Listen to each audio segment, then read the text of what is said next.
Yo, what's going on, YouTube? And welcome back to Goal Line Hockey. It's your boy, Kevin Forte, and we have to take a look today at the Montreal Canadiens. Once again, my Habs fan out there is a lot going on in the organization since Kent Hughes has been named the general manager. The Montreal Canadiens, a lot is happening in terms of some of their core pieces. Some of them are rumored to get traded. Some of them have actually asked for a trade request, and the latest on their superstar goaltender, Carey Price. Where is this going? We're going over all of that. So the first thing we're going to go over is some of the lesser news. We're going to build this thing up today. The first one is the latest on Jonathan Drouin. So this is from David Pagnotta of NHL Network. I don't anticipate a full blowout in Montreal where they'll get rid of everybody. But there are a lot of players other teams have interest in. Ben Chiarot and Brett Kulak. Lehkonen is generating a ton of interest. And Jonathan Drouin, lots of teams interested in potentially adding him. So those are the first ones we're going to go over. We're going to go over some of these smaller names here. And, let's be honest, Kent Hughes probably what this is saying is the Habs are only going to get rid of the guys that, unfortunately, they don't have much time with. The guys that are pending UFAs, like Artturi Lehkonen, like Ben Chiarot, like Kulak, as well as Jonathan Drouin. They're all pending UFAs this summer, so the Habs are probably going to move those guys first. That is the first priority. And then as you get into the summer and you get into next season, you move forward and you go into that when the time is needed. And we know anything about general managers, they always wait till the time that they have to make a move. And that's, whether that's a good thing or not, that's how this kind of works. So what I think is interesting, again, some of these guys, defensemen, which are pretty good, Chiarot and Kulak, Chiarot was a big part of that top four defense that got the Habs to the Stanley Cup final last year. I know that seems like so long ago now. It hasn't even been a full 12 months since then, but boy, how things have changed in that regard. And there are other guys that they didn't mention here, but we'll go over those guys later. Drouin, Lehkonen, I think they could both potentially go for, I think more Lehkonen, he'll go for a first-round pick. I think he's one of the more highly regarded players going into this summer, into this trade deadline. I don't know about Drouin, though. I don't think the Habs here are going to get a Mikhail Sergachev package. They are going to be giving up if they want to get a first round pick with Drouin, it's going to be one of these other guys I mentioned and Jonathan Drouin. It's not going to be Drouin for a first. That is off the table, unfortunately, and that's kind of the status for him. So, but again, this is a guy that was a former top 10 draft pick, even a top 5 draft pick. If I'm pretty certain, he played in Halifax with the Mooseheads, Tampa Bay Lightning product with Stevie Y. So there's reason to believe there's something there, and it just has, he hasn't been able to tap that potential. Now, this is where we get to some bigger names, and those are from Stu Cowan. It would be understandable if Brendan Gallagher didn't want to stick around for a rebuild. Now, what's interesting with Gallagher is there was that whole situation in 2021 where he re-signed with the Habs. Pretty much, it looked like he was destined to get traded. He had some pretty tough conversations with Bergevin, and the Habs ended up calling him back and saying, okay, yeah, we're gonna give you that number, you're worth it. And that was kind of the end of the story. But now you look at how different this team is a year later and the expectations of the team. The Habs are going in a rebuild, and I don't know if Brendan Gallagher is going to want to do that. At some point he's going to want to win a Stanley Cup. But the problem is here for the Habs, if they want to do that, he's got a decent amount of term on that deal. He just signed that deal last summer, and he's making $6 million. So he's not necessarily cheap, and he's got a lot of term. So if a team like the Lightning or the Panthers or a contending Stanley Cup contender team wants him, which are the teams that are going to want him, it's not going to really work. And again, that brings up the conversation. Maybe they send him to Arizona. Maybe they send him to one of these teams or Jersey or Buffalo, who have more cap space in order to move him. But again, there is some power here from Brendan Gallagher. He does have a modified no trade clause, so that will also play into how they kind of treat the Gallagher situation. So again, that's a pretty core player. He's been with the Habs for at least a decade now. He's been there for a long time. He's a heart and soul guy. He's always bloodied up during games because he puts his life on the line, and he will definitely gain interest from teams because of that. But this would be a huge loss, I think, not only for the Habs as a team, but for the fans in the locker room. That's kind of an interesting thought there. So now we have something from Elliot Friedman, kind of backpedaling on a guy we talked about at the beginning of this video. The St. Louis Blues are very much there in the Ben Chiarot sweepstakes. So there is definitely some interest from Chiarot. I think the Habs, are kind of playing this as, well, maybe our, systemics aren't really the best, our schematics. Maybe Ben Chiarot would be better suited in a better system. And that's where Ben Chiarot could find a fit somewhere with a team that wants that little bit of sandpaper, that little bit of edge. And the Blues are a perfect organization for that. I could definitely see that being a fit there. He could fit really nicely on that second pairing with Justin Falk. I think that would be really a huge upgrade for the Blues in what looks like will probably be another playoff season here for St. Louis. So Ben Chiarot would definitely be a nice addition there. Now, this was from La Presse of the Montreal, and if there's an opportunity for the Canadiens to trade Jeff Petry, they will. And that was later followed up.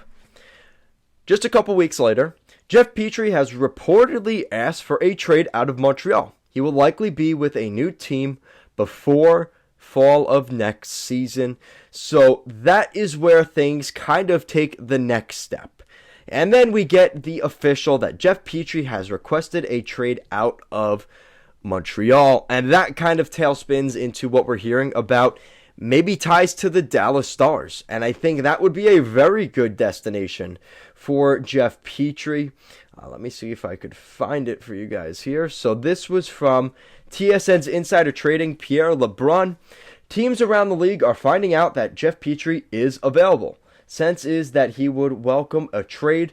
One league source suggested the Dallas Stars could emerge as a team with interest. Habs are telling teams that they're not moving him at a discount.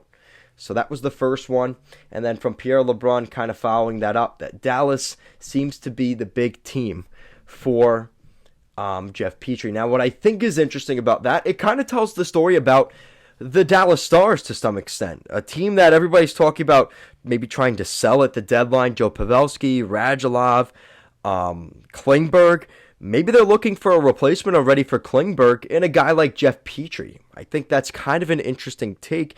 And again, you look how the Dallas Stars did recently on that East Coast road trip in January. There's definitely reason to believe the Dallas Stars are back in the playoff hunt. And a lot more than maybe we gave them credit for. So that's the next thing. And now the white elephant in the room, and that is the goaltender, Carey Price. So Carey Price in 2020, 2021, actually, yeah, that was last season. So he played 25 games with the Habs in 2021. And his numbers were nothing too sexy. He had a .901 save percentage, which really isn't that great. A 2.64 goals against average. Again, not really that great. And he has not played a game yet in the 2021-22 NHL season. Whether that's with Laval in the Laval Rocket on a conditioning stint, nothing. As well as in the NHL with the Habs. Nothing yet on Carey Price. And it's kind of makes you wonder, is there a little bit of an eerie vibe around Carey Price? The 2007 Jack A. Butterfield Trophy winner, the 2015 Hart Memorial Trophy winner, the 2015 William N. Jennings Trophy winner, the 2015 Vezina Trophy winner, and the 2015 Ted Lindsay Award winner.